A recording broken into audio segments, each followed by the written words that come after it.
হরে কৃষ্ণ। আগামী একাদশী যোগিনী একাদশী ব্রতের দিন ভুলেও খাবেন না এই 9টি খাবার। এতে পরিবারে তথা জীবনে অকল্যাণ হবে, ব্যক্তি সকল পাপের ভাগী হবে। যোগিনী একাদশী ব্রত কবে এবং এই একাদশী ব্রতের দিনে কি কি খাওয়া যাবে, কি কি খাওয়া উচিত নয়, শাস্ত্রে এই যোগিনী একাদশী ব্রতের বিশেষ মাহাত্ম্য কথা বর্ণনা করা হয়েছে। আজকের এই পর্বে আমরা সেই প্রসঙ্গে জানার চেষ্টা করব। পাশাপাশি আমরা ব্রত পালন করি, কিন্তু সেই একাদশীর সংকল্প মন্ত্র এবং পারণ মন্ত্র আমরা অনেকেই জানি না। তো আমাদের সকলেরই আজকের এই গুরুত্বপূর্ণ তথ্যগুলো জানার দরকার। সকলকে স্বাগত জানাচ্ছি আমাদের প্রভু বার্তা চ্যানেলে। আমরা সবসময় চেষ্টা করি সনাতন ধর্মের ধর্মীয় তথ্যগুলোকে এবং নানা দেবদেবীর ব্রত কথা ও 12 মাসের 13 পার্বণের সকল গুরুত্বপূর্ণ তথ্যগুলোকে আপনাদের সাথে উপস্থাপনা করতে, শেয়ার করতে। তাই আসুন আগামী কিছুক্ষণ সময় ধৈর্য ধরে আজকে এই যোগিনী একাদশীর বিশেষ গুরুত্বপূর্ণ তথ্যগুলি জেনে নিই। আশা করছি সমৃদ্ধ হবেন। ভালো লাগলে অবশ্যই একটা লাইক করে ভগবান শ্রীকৃষ্ণের নামটি অথবা লক্ষ্মীনারায়ণের নামটি একবার হলেও লিখে যাবার অনুরোধ জানাচ্ছি। তো দেখুন, এই যোগিনী একাদশী ব্রত সঠিকভাবে পালন করলে 88,000 ব্রাহ্মণকে ভোজন করালে যে ফল বা পুণ্য লাভ হয়, সেই পুণ্য আমরা লাভ করতে পারবো। অত্যন্ত মহত্বপূর্ণ যোগিনী একাদশী ব্রত এবং এই একাদশী ব্রত থেকে শুরু হচ্ছে অম্বুবাচী। তাই এই একাদশী কবে, কিভাবে পালন করতে হবে? যোগিনী একাদশী ব্রত পালন করতে হবে এবং এই একাদশী ব্রত থেকে শুরু হচ্ছে অম্বুবাচী। তাই এই একাদশী কবে পালন করতে হবে? যোগিনী একাদশী পালন করতে হবে অবশ্যই 22শে জুন রবিবার। অনেকের মনে আবার প্রশ্ন উঠে আসছে যে 22শে জুন থেকে অম্বুবাচী শুরু হচ্ছে, তাহলে কি এই একাদশী ব্রত পালন করা যাবে কিনা? সকলকে বলবো যে অবশ্যই পালন করা যাবে। দেখুন, শাস্ত্রের সিদ্ধান্ত অনুযায়ী প্রত্যেকটি একাদশী অবশ্যই প্রত্যেকের পালন করতে হবে, কারণ সেদিনে ভুলেও পঞ্চরবিশেষ্য গ্রহণ করা যাবে না। আপনি চাইলে নির্জলা উপবাস করতে পারেন, অথবা আপনি চাইলে ফলমূলাদি পেট ভরে খেয়েও এই একাদশী ব্রত পালন করতে পারেন। তবে নির্জল ব্রত পালন করা হচ্ছে সর্বোত্তম। অম্বুবাচীতেও একাদশী পড়লে একাদশী ব্রত পালন করতে হবে এবং এক্ষেত্রে আপনারা স্বাভাবিকভাবে বাড়িতে ভগবানের সেবা পূজাদি করতে পারবেন। ভগবানের চরণে তুলসী পত্র পুষ্প অর্পণ করতে পারবেন। বেশি বেশি হরির নাম জপ করবেন, হরিনাম কীর্তন করবেন, গীতা ভাগবত পাঠ করবেন। তো এইভাবে আপনারা সঠিকভাবে একাদশী ব্রত পালন করবেন। তো একাদশী ব্রত কিভাবে পালন করতে হয়? একাদশী ব্রতের পালন মন্ত্র, একাদশী ব্রতের পারণ মন্ত্র, সংকল্প মন্ত্র, বিধি নিয়ম, এদিন ভুলেও কি কি খাবেন না বা কি কি খাওয়া যাবে, এই প্রসঙ্গে বিশদ জানার চেষ্টা করব। তো একাদশীর আগের দিন রাত 11টা, 11:30টার মধ্যে অন্নপ্রসাদ বা রুটি প্রসাদ গ্রহণ করে দন্ত মঞ্জন করে নেবেন এবং এই দিন ভুলেও কখনো পঞ্চরবি শস্য গ্রহণ করবেন না। ভগবান শ্রীকৃষ্ণ পর্যন্ত সকলকে শিক্ষা দিয়েছেন যে একাদশীর দিন কদাপি কখনো এই ব্রত পরিত্যাগ করে পঞ্চরবি শস্য ভক্ষণ করা, এতে কিন্তু মহাপাপের ভাগী হতে হয়। তাই পঞ্চরবি শস্য যেমন ধান থেকে উৎপন্ন সকল প্রকার খাদ্য, যেমন চাউল, মুড়ি, চিড়া, সুজি, পায়েস, খিচুড়ি, চাউলের পিঠা, খই ইত্যাদি। গম জাতীয় সকল প্রকার খাদ্য যেমন আটা, ময়দা, সুজি, বেকারি রুটি বা সকল প্রকার বিস্কুট, হরলিক্স জাতীয় ইত্যাদি। জব বা ভুট্টা জাতীয় সকল প্রকার খাদ্য যেমন ছাতু, খই, রুটি ইত্যাদি। ডাল জাতীয় সকল প্রকার খাদ্য যেমন মুগ, মাসকলাই, খেসারি, মসুরি, ছোলা, অড়হর, ফেলন, মটরশুঁটি, বরবটি ও সিম ইত্যাদি। সরিষার তেল, সয়াবিন তেল, তিল তেল ইত্যাদি। এই পঞ্চরবি শস্য যে কোনো একটি একাদশীতে গ্রহণ করলে ব্রত নষ্ট হয় এবং সর্বপাপে ভাগী হতে হয়। শ্যামা চাল ও কাউনের চাল খাওয়া যাবে না, সাগুদানা না খাওয়াই ভালো। যারা সাত্বিক আহারী নন এবং চা, বিড়ি, সিগারেট, পান, কফি, খৈনি ইত্যাদি নেশা জাতীয় দ্রব্য গ্রহণ করেন, একাদশী ব্রত পালনকালীন পর্যন্ত এগুলি গ্রহণ না করাই ভালো। একাদশী করলে যে কেবলমাত্র নিজের জীবনের সদ্গতি হবে তা নয়। একাদশী ব্যক্তির প্রয়াত পিতা মাতা যদি নিজ কর্মদোষে নরকবাসী হন, তবে সেই পুত্রই একাদশী ব্রত পালন করে সেই পূর্ণ পিতামাতাকে দান করে পিতামাতাকে নরক থেকে উদ্ধার করতে পারে। একাদশীতে অন্ন ভোজন করলে যেমন নরকবাসী হবে, অন্যকে ভোজন করালেও নরকবাসী হবে। কাজেই একাদশী পালন করা আমাদের সকলেরই কর্তব্য। উপবাসের পরের দিন সকালে যে নির্দিষ্ট সময়ে আমরা এই ভিডিওটি দেবো, সেই নির্দিষ্ট সময়ের মধ্যে পঞ্চ রবি শস্য ভগবানকে নিবেদন করে প্রসাদ গ্রহণ করে পালন করা একান্তই দরকার, নতুবা একাদশীর কোনো ফল লাভ হবে না। আমরা এত কষ্ট করে একাদশী ব্রত পালন করছি, কেউ নির্জলা ব্রত পালন করছে, কেউ বা ফলমূল আহার করে কষ্ট করে রাত্রি জাগরণ করে একাদশী ব্রত পালন করছেন, কিন্তু আমরা যদি এই একাদশী পালনের সময়টার মধ্যে যদি আমরা পালন বা ব্রত ভঙ্গ না করি, তাহলে এই একাদশীর কোনো ফল লাভ করতে পারবো না। তাই একাদশী ব্রত পালনের প্রকৃত উদ্দেশ্য কেমন? তাই একাদশী পালনটা অতি গুরুত্বপূর্ণ। একাদশী ব্রত পালনের প্রকৃত উদ্দেশ্য কেবল উপবাস করা নয়, নিরন্তর ভগবানের নাম স্মরণ মনন ও শ্রবণ কীর্তনের মাধ্যমে একাদশীর দিন অতিবাহিত করতে হয়। এদিন যতটুকু সম্ভব একাদশী পালনে পরনিন্দা, পরচর্চা, মিথ্যা ভাষণ, ক্রোধ, দুরাচার, স্ত্রী সহবাস সম্পূর্ণরূপে নিষিদ্ধ। একাদশী ব্রতের আগের দিন রাত 11টা সাড়ে 11টার মধ্যে রুটি প্রসাদ বা অন্ন প্রসাদ গ্রহণ করে ঘুমানোর আগে দাঁত ব্রাশ করে দাঁত ও মুখে লেগে থাকা সকল অন্ন পরিষ্কার করে নেওয়া সর্বোত্তম। সকালে উঠে শুধু মুখ কুল্লি ও স্নান করতে হয়। একাদশীতে সবজি কাটার সময় সতর্ক থাকতে হবে যেন কোথাও কেটে না যায়। একাদশীতে রক্তক্ষরণ বর্জনীয়। দাঁত ব্রাশ করার সময় অনেকেরই রক্তক্ষরণ হয়ে থাকে, তাই একাদশীর আগের দিন রাতে দাঁত ভালোভাবে ব্রাশ করে নেওয়াই সর্বোত্তম। একাদশীর মাহাত্ম্য ভগবত ভক্তের শ্রীমুখ হতে শ্রবণ অথবা সম্ভব না হলে নিজেই ভক্তি সহকারে পাঠ করতে হয়। যারা একাদশীতে একাদশীর প্রসাদ রান্না করেন তাদের 5 ফোড়ন ব্যবহারে সতর্ক থাকা উচিত, কারণ 5 ফোড়নে সরিষা বা তিল থাকতে পারে যা বর্জনীয়, যা পঞ্চ রবি শস্যের মধ্যে আসে, তাই 5 ফোড়নে সতর্ক থাকা উচিত। একাদশীতে শরীরে প্রসাধনী ব্যবহার নিষিদ্ধ। তেল, শ্যাম্পু, সুগন্ধি, সাবান ইত্যাদি বর্জনীয়। সকল প্রকার কর্ম যেমন শেভ করা এবং চুল ও নখ কাটা পর নিষিদ্ধ। একাদশী পালনের যে সময় দেওয়া আছে সেই সময়ের মধ্যে পঞ্চ রবি শস্য ভগবানের নিবেদন করে প্রসাদ গ্রহণ করে পালন করা একান্তই দরকার, নতুবা একাদশীর কোনো ফল লাভ হয় না। একাদশী পালন মন্ত্র হলো একাদশাং নিরাহার ব্রতে নানো কেশব প্রসিদ্ধ সম্মুখনাথ জ্ঞান দৃষ্টিপ্রদ ভব। এই মন্ত্র পাঠ করে নির্দিষ্ট সময়ের মাঝে অবশ্যই পালন করে নেবেন। একাদশী ব্রত পালনের প্রকৃত উদ্দেশ্য কেবল উপবাস করা নয়, নিরন্তর ভগবানের স্মরণ মনন ও শ্রবণ কীর্তনের মাধ্যমে একাদশীর দিন অতিবাহিত করতে হয়। গীতা ভাগবত পাঠ করতে হয়, বেশি বেশি হরি নাম জপ করতে হয়। একাদশী পালনের সময় পরনিন্দা, পরচর্চা, মিথ্যা ভাষণ, ক্রোধ, দুরাচার, স্ত্রী সহবাস সম্পূর্ণরূপে নিষিদ্ধ। প্রথমে জেনে নিচ্ছি এই একাদশী কি এবং কেন এই একাদশী ব্রত পালন করতে হবে। একাদশী হচ্ছে চন্দ্রপক্ষের একটা তিথি। চাঁদের দুটি পক্ষ রয়েছে, একটি হচ্ছে শুক্লপক্ষ আর একটি হচ্ছে কৃষ্ণপক্ষ। চাঁদের পূর্ণিমা পর্যন্ত সময়কে শুক্লপক্ষ এবং অমাবস্যা পর্যন্ত সময়কে কৃষ্ণপক্ষ বলা হয়। পরের দিনে এক পক্ষ সমাপ্ত হয়। এই এক পক্ষের এক একটা দিনকে এক একটা তিথি বলা হয়। তিথিগুলোর নাম হলো প্রতিপদ, দ্বিতীয়া, তৃতীয়া, চতুর্থী, পঞ্চমী, ষষ্ঠী, সপ্তমী, অষ্টমী, নবমী, দশমী, একাদশী, দ্বাদশী, ত্রয়োদশী, চতুর্দশী এবং পূর্ণিমা অথবা অমাবস্যা। হিন্দু ধর্মমত অনুসারে একাদশীকে পূর্ণ তিথি হিসেবে বিবেচনা করে একাদশী ব্রত পালন করা হয়। এই দিন পুণ্য লাভের আশায় যে কেউ একাদশী ব্রত পালন করতে পারেন। এই সময় সাধারণত ফলমূল ও বিভিন্ন সবজি এবং দুধ খাওয়া যায়। তবে একাদশীতে পঞ্চ রবি শস্য বর্জন করতে হবে। বিষ্ণুর স্বয়ং পার্শ্ব পরিবর্তন ও উত্থান উপলক্ষে যথাক্রমে আষাঢ়, ভাদ্র ও কার্তিক মাসের শুক্লা একাদশী বিশেষ শুভপ্রদ গণ্য করা হয়। ভৈমী একাদশী ও মাঘের শুক্লা একাদশীকে বিশেষ মহত্বপূর্ণ বলে মনে করা হয়। তবে প্রত্যেক একাদশী ব্রত পালনে শুভ ফল লাভ হয়। নিয়মিত একাদশী ব্রত পালন শরীরের পক্ষে উপকারী, তাই স্বাস্থ্যগত কারণেও অনেকে প্রতি মাসে 2টি একাদশী পালন করেন এবং প্রত্যেককে পালন করা উচিত। পদ্মপুরাণের কথা একাদশী প্রসঙ্গে বলা হয়েছে, এক সময় জৈমিনী ঋষি তার গুরুদেব মহর্ষি ব্যাসদেবকে জিজ্ঞাসা করলেন, হে গুরুদেব, একাদশীর জন্ম কখন হয়েছিল? একাদশীর অধিষ্ঠাত্রী দেবতাকে একাদশীতে কেন উপবাস করতে হয়? একাদশী ব্রত পালনে কি লাভ হয়? একাদশী ব্রত পালন না করলে কি ক্ষতি হয়? কখন এই একাদশী ব্রত পালন করতে হয়? দয়া করে এই সব বিষয়ে আপনার কৃপা বর্ষণ করুন। মহর্ষি ব্যাসদেব জৈমিনী ঋষির প্রশ্ন শুনে অপ্রাকৃত আনন্দ ধামে উন্নীত হয়ে তখন বলতে লাগলেন, হে ব্রহ্মর্ষি জৈমিনী, একাদশী পালনের ফল প্রকৃত রূপে পরমেশ্বর নারায়ণই শুধু এর মাহাত্ম্য শুদ্ধভাবে বর্ণনা করতে পারবেন। তবে আমি তোমার প্রশ্নের সংক্ষিপ্ত উত্তর প্রদান করব। সৃষ্টির প্রারম্ভে পরমেশ্বর ভগবান শ্রী বিষ্ণু পঞ্চ মহাভূত দ্বারা স্থাবর ও অস্থাবর জীবনকে এই জড় সংসারে সৃষ্টি করেন।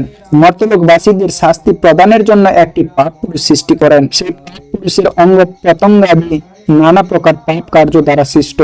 পাপ পুরুষের মাথাটি ব্রহ্ম হত্যা পাপ দিয়ে, চক্ষুটি নেশায় আসক্তি জনিত পাপ দিয়ে, মুখ ছিল স্বর্ণচর্য জনিত পাপ, দুই কর্ণ গুরুপত্নী উপগমন, দুই নাসিকা পরপত্নী হত্যা, দুই হাত গৃহ হত্যা জনিত পাপ দিয়ে, গ্রীবা পরধন চৌর্য জনিত পাপ, ব্রহ্মদেশ ভ্রূণ হত্যা জনিত পাপ দিয়ে, নিম্ন বক্ষ পরস্ত্রী উপগমন জনিত পাপ দিয়ে, উদর আত্মীয় স্বজন হত্যা পাপ দিয়ে, নাভিমূল ছিল অনিষ্ট জনকে হত্যা করার পাপ দিয়ে, কামর ছিল আত্মসাজ্ঞা পাপ দিয়ে, জঙ্গা গুরু নিন্দা জনিত পাপ দিয়ে, লিঙ্গ শিশুকন্যা বিক্রি জনিত পাপ দিয়ে, পশ্চাদেশ গুপ্ত কথা প্রকাশ করার পাপ দিয়ে, পরদ্বয় পিতৃ হত্যা পাপ দিয়ে, শরীরের কেশ রাশি অন্যান্য পাপ কর্মাদি দ্বারা গঠিত হয়েছিল, যার শরীর ঘোর কৃষ্ণ বর্ণ, চোখ দুটি পিঠ বর্ণ। এভাবে একটি বিধ্বস্ত পাপ পুরুষকে সৃষ্টি করেছিলেন। সেই পাপীদের কঠিন শাস্তি দান করেন। এই পাপ পুরুষের ভয়ঙ্কর রূপ দর্শন করে পরমেশ্বর ভগবান শ্রী বিষ্ণু মর্তের মানব জাতির কল্যাণের কথা চিন্তা করতে লাগলেন। তিনি চিন্তা করলেন, আমি জীবগণের সুখ ও দুঃখের স্রষ্টা, আমি তাদের প্রভু, আমি জীব জগতের পালনকর্তা। আমি পাপ পুরুষ সৃষ্টি করেছি, সে প্রতারক পাপিষ্ঠ মানুষকে দুঃখ যন্ত্রণা প্রদান করে। এখন এই পাপ পুরুষের নিয়ন্ত্রক সৃষ্টি করে পাপীদের অন্য ব্যবস্থা করতে হবে। এই সময় ভগবান শ্রী বিষ্ণু যমরাজ ও বিভিন্ন প্রকার নরক সৃষ্টি করলেন। মৃত্যুর পর পাপীদের যমরাজের নিকট পাঠাতে হবে এবং তিনি তাদের পাপ বিচার করে বিভিন্ন নরকে যন্ত্রণা ভোগের জন্য পাঠিয়ে দেবেন। একদিন পক্ষীরাজ গরুড়ের পিঠে চড়ে পরমেশ্বর ভগবান যমরাজের গৃহে উপস্থিত হলেন। যমরাজ পরমেশ্বর ভগবানকে দেখেই পদ্ম অর্ঘ্যে শ্রদ্ধাঞ্জলি নিবেদন করে স্বর্ণ সিংহাসনে বসিয়ে যথাবিধি তার পূজা করলেন।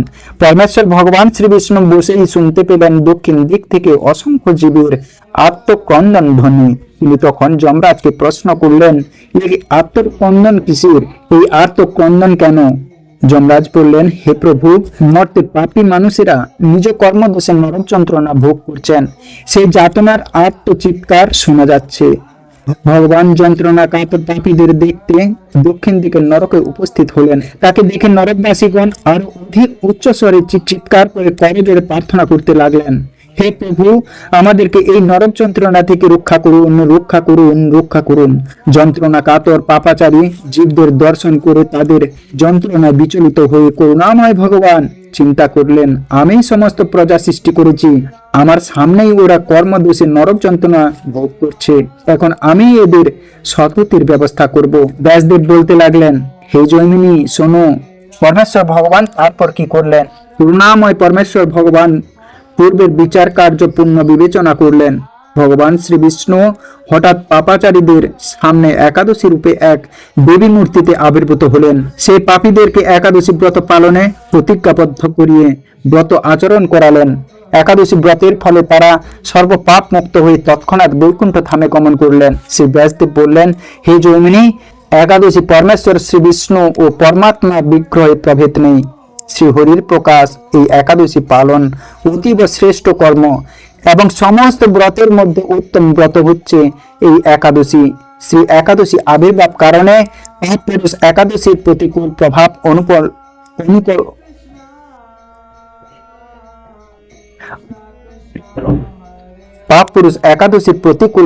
অনুভব করল।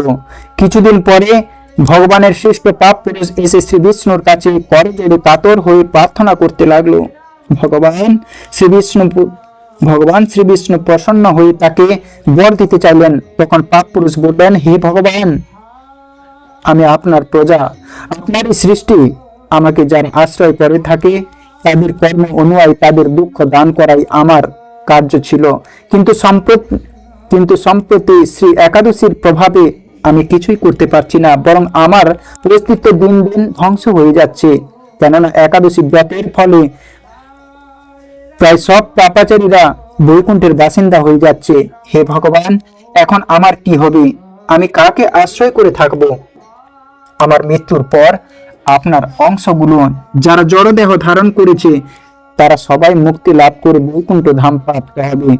সবাই যদি বৈকুণ্ঠে চলে যায় তবে এই মর্ত জগতের কি হবে?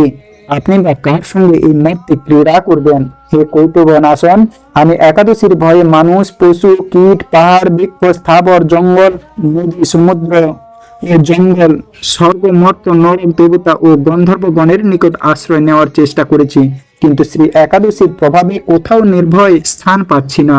হে ভগবান, এখন দেখছি আপনার সৃষ্ট অত্যন্ত হে ভগবান, এখন দেখছি আপনার সৃষ্ট অনন্ত কোটি ব্রহ্মাণ্ডের মধ্যে শ্রী একাদশী প্রাধান্য লাভ করেছে।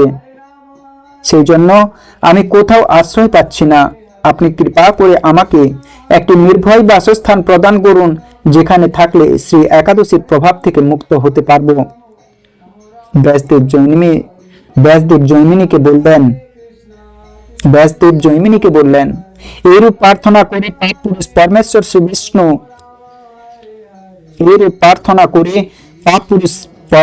শ্রী বিষ্ণু পাদপদ্মে নিপতিত হয়ে কাঁদতে লাগলেন। পাপ পুরুষের প্রার্থনা শুনে ভগবান শ্রী বিষ্ণু বললেন, হে পাপ পুরুষ, তুমি দুঃখ করো না আর কেঁদো না।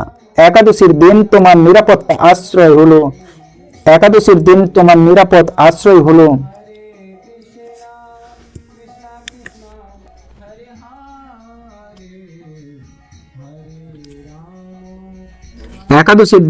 নিরাপদ আশ্রয় কোথায় হবে মন দিয়ে শোনো।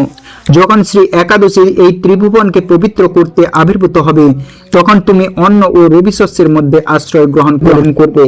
সেখানে আমার মূর্তি শ্রী একাদশী তোমাকে বধ করতে পারবে না। এইরূপ বলে পরমেশ্বর শ্রী বিষ্ণু অন্তর্ধান হলেন এবং সেই দিন থেকে পাপ পুরুষ শ্রী একাদশীর থেকে বাঁচার নিরাপদ আশ্রয় খুঁজে পেল। শ্রী বিষ্ণুর আদেশে জড়জগতে সকল প্রকার পাপ কর্ম একাদশীর দিন খাদ্যশস্যের মধ্যে আশ্রয় গ্রহণ করে। তাই পরম পূর্ণ লাভের আশায় ব্যক্তিগণ একাদশীর দিন পঞ্চরবি শস্য গ্রহণ করেন না। একাদশীর ব্রত পালন করলে সকল প্রকার পাপ থেকে মুক্তি লাভ করা যায় এবং কখনো নরক যন্ত্রণা ভোগ করতে হয় না। একাদশীর দিন এক দানা শস্য খেলে কোটি ব্রাহ্মণ হত্যার পাপ হয়। একাদশী ব্রত যারা পালন না করে তারা তো পাপের অধম। ব্রাহ্মণ, ক্ষত্রিয়, বৈশ্য, শূদ্র সবাইকে এই একাদশী ব্রত পালন করা আবশ্যক। ইহাই শুদ্ধ বর্ণাশ্রমের ভিত্তি।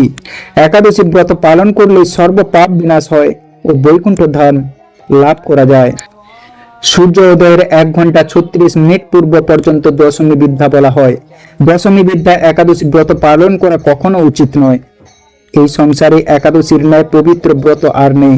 যে ব্যক্তি একাদশী ব্রত পালন করেন না, সে নরাধম, তার পরম গতি লাভ হয় না। তাই ভুলেও কখনো এই একাদশীর দিন পঞ্চরবি শস্য গ্রহণ করবেন না। এই সংকল্প মন্ত্র জানার আগে যোগিনী একাদশীর বিশেষ মাহাত্ম্য কথা শ্রবণ করব। তারপরে জানলো একাদশী, এই যোগিনী একাদশী কখন থেকে শুরু হবে এবং কখন শেষ হবে, এবং এই দিন বিশেষ একটি মন্ত্র বলে ঘুমান, আপনাদের সকল মনস্কামনা পূর্ণ হবে। তাই আসুন এই যোগিনী একাদশীর মাহাত্ম্য কথা শ্রবণ করি। শ্রবণম মঙ্গলম। যোগিনী একাদশী ব্রহ্মবৈবর্ত পুরাণে আষাঢ় মাসের কৃষ্ণপক্ষের একাদশী ব্রত। এই একাদশী ব্রত মাহাত্ম্য যুধিষ্ঠির শ্রীকৃষ্ণ সংবাদ রূপে বর্ণিত আছে। যুধিষ্ঠির বললেন, হে বাসুদেব, আষাঢ় মাসের কৃষ্ণপক্ষে একাদশী মাহাত্ম্য কৃপাপূর্বক আমাকে বলুন। শ্রীকৃষ্ণ বললেন, হে মহারাজ, সকল পাপ বিনাশিনী ও মুক্তিপথ এই উত্তম ব্রতের কথা বলছি, আপনি শ্রবণ করুন। আষাঢ় মাসের কৃষ্ণপক্ষে একাদশী যোগিনী নামে খ্যাত। মহাপাপ নাশকারী এই তিথি ভবসাগরে পতিত মানুষের উদ্ধার লাভের একমাত্র নৌকা স্বরূপ। ব্রত পালনকারীদের পক্ষে এটি সর্বশ্রেষ্ঠ ব্রত বলে প্রসিদ্ধ। এই প্রসঙ্গে আপনাকে একটি পবিত্র পৌরাণিক কাহিনী বলছি। অলকানগরে শিবভক্ত পরায়ণ কুবের নামে এক রাজা ছিল। তিনি প্রত্যহ শিব পূজা করতেন। তার হেমমালী নামে একজন মালী ছিল। প্রতিদিন শিব পূজার জন্য মানস সরোবর থেকে সে ফুল তুলে যক্ষরাজ কুবেরকে দিত। বিশালাক্ষী নামে হেমমালিনীর এক পরমা রূপবতী পত্নী ছিল। সে তার সুন্দরী পত্নীর প্রতি অত্যন্ত আসক্ত ছিল। একদিন সে তার স্ত্রীর প্রতি কামাসক্ত হয়ে পড়ল। রাজভবনে যাওয়ার কথাও ভুলে গেল। বেলা 2 প্রহর অতীত হলো। অর্চনের সময় চলে যাচ্ছে দেখে রাজা ক্রুদ্ধ হলেন। মালির বিলম্বের কারণ অনুসন্ধানে এক দূত প্রেরণ করলেন। দূত এসে রাজাকে বলল, সে গৃহে স্ত্রীর সাথে আনন্দে মত্ত। দূতের কথা শুনে কুবের অত্যন্ত রেগে তক্ষণি মালিকে তার সামনে হাজির করতে আদেশ দিল। এদিকে মালিক কুবেরের পূজার সময় অতিবাহিত হয়েছে, বুঝতে পেরে অত্যন্ত ভয় পেল। তাই স্নান না করেই সে রাজার কাছে উপস্থিত হলো। তাকে দেখা মাত্র রাজা ক্রোধবশে চোখ রাঙিয়ে বললেন, রে পাপিষ্ঠ, দুরাচার, তুই দেব পূজার পুষ্প আনতে অবজ্ঞা করেছিস, তাই আমি তোকে অভিশাপ দিচ্ছি, তুই শ্বেত কুষ্ঠগ্রস্ত হয়ে যা এবং তোর প্রিয়তমা হারজার সাথে তোর চিরবিয়োগ সংগঠিত হোক। রে নীচ, তুই এখন এই স্থান থেকে ভ্রষ্ট হয়ে অর্ধগতি লাভ কর। কুবেরের এই অভিশাপে হেমমালী পত্নীর সাথে স্বর্গভ্রষ্ট হয়ে দীর্ঘকাল যাবৎ কুষ্ঠ রোগ ভোগ করতে লাগলো। রোগের যন্ত্রণায়, দিন বেদনায়, বহু কষ্টে সে দিন যাপন করতে লাগলো। কিন্তু দীর্ঘদিন মহাদেবের অর্চনের ফুল সংগ্রহের সুকীর্তির ফলে সে সাপগ্রস্ত হয়েও বৈষ্ণব শ্রেষ্ঠ শিবের বিস্মরণ হয়নি। একদিন হেমমালী ভ্রমণ করতে করতে হিমালয়ে শ্রী মার্কণ্ডেয় ঋষির আশ্রমে উপস্থিত হলো। কুষ্ঠরোগ পীড়িত সপত্নী হেমমালীকে দর্শন করে শ্রী মার্কণ্ডেয় তাকে জিজ্ঞাসা করলেন, তুমি কার অভিশাপে এইরকম নিন্দনীয় কুষ্ঠরোগগ্রস্ত হয়েছ? সে উত্তর দিল, হে মনিবর, রাজার ধন কুবেরের আমি ভীত ছিলাম। আমার নাম হেমমালী। আমি প্রত্যেক মানস সরোবরের থেকে ফুল তুলে শিব পূজার জন্য রাজাকে দিতাম, কিন্তু দুর্ভাগ্যক্রমে একদিন স্ত্রীর মনোরঞ্জন হেতু কামসত্ব হওয়ায় সেই ফুল দিতে বিলম্ব হয়। রাজার অভিশাপে এইরকম দুর্দশাগ্রস্ত হয়েছি। পরোপকারী সাধুগণের স্বাভাবিক কর্ম। হে ঋষি শ্রেষ্ঠ, আমি অত্যন্ত অপরাধী, কৃপা করে আমার প্রতি প্রসন্ন হন। তখন দয়ার্থ চিত্ত মার্কেন্ড মুনি বললেন, হে মালি, তোমার মঙ্গলের জন্য শুভ ফল প্রদানকারী এক ব্রতের উপদেশ করছি। তুমি আষাঢ় মাসের কৃষ্ণপক্ষের যোগিনী নামক একাদশী ব্রত পালন করো। এই ব্রতের প্রভাবে তুমি অবশ্যই কুষ্ঠব্যাধি থেকে মুক্ত হবে। শ্রীকৃষ্ণ বললেন। ঋষির উপদেশ শ্রবণ করে হেমমালী তাকে প্রণাম জানালো। পরে অত্যন্ত আনন্দে ঋষির আদেশ মতো নিষ্ঠার সঙ্গে যোগিনী একাদশী ব্রত পালন করলো। এইভাবে হেমমালী সমস্ত রোগ থেকে মুক্ত হলো ও পত্নী সহ সুখে দিন যাপন করতে লাগলো। হে মহারাজ যুধিষ্ঠির, আমি আপনার কাছে এই ব্রত উপবাসের মহিমা কীর্তন করলাম। এই ব্রত পালনে ৮৮,০০০ ব্রাহ্মণকে ভোজন করানোর ফল লাভ হয়। যে ব্যক্তি এই মহাপাপ বিনাশকারী ও পূর্ণ ফল প্রদায়িনী যোগিনী একাদশীর কথা পাঠ এবং শ্রবণ করে, সে অচিরেই সর্বপাপ থেকে মুক্ত হবে। তো অবশ্যই আমরা জানতে পারলাম এই যোগিনী একাদশীর বিশেষ মাহাত্ম্য কথা। তো দেখুন, 22 জুন রবিবার যোগিনী একাদশী ব্রত পালন করতে হবে। মূলত এই একাদশী পালন করতে হবে পরের দিন অর্থাৎ সোমবার। কলকাতা সহ পুরো ভারতবর্ষে 4:53 থেকে 9:23 মধ্যে যোগিনী একাদশীর পালন বা ব্রত ভঙ্গ করে নেবেন এবং ঢাকা ও পুরো বাংলাদেশে পালনের সময় হলো সকাল 5:13 থেকে 9:45 মধ্যে যোগিনী একাদশী ব্রত পালন বা ব্রত ভঙ্গ করে নিতে হবে। এখন এই দুটি তুলসী পত্র নিয়ে আপনারা অবশ্যই ভগবান শ্রী বিষ্ণুর দুটি পা রয়েছে কমল পায়ে দুটি তুলসী পত্র অর্পণ করে একটি প্রদীপ প্রজ্বলন করে এই মাহাত্ম্য কথা অবশ্যই শ্রবণ করবে। দেখবেন আপনাদের সকল দুঃখ দারিদ্রতা দূরীভূত হবে। ভগবান শ্রী বিষ্ণুর আশীর্বাদে ভগবান আপনার ঘরে বিরাজমান হবেন। হরে কৃষ্ণ। তো আজকের ভিডিওটি এখানেই সমাপ্ত করছি। ভগবান শ্রীকৃষ্ণের কাছে কামনা করি আপনারা সুস্থ থাকুন, সবল থাকুন এবং এই একাদশী ব্রত অবশ্যই পালন করুন। হরে কৃষ্ণ, হরি বল, জয় নিতাই, রাধে রাধে।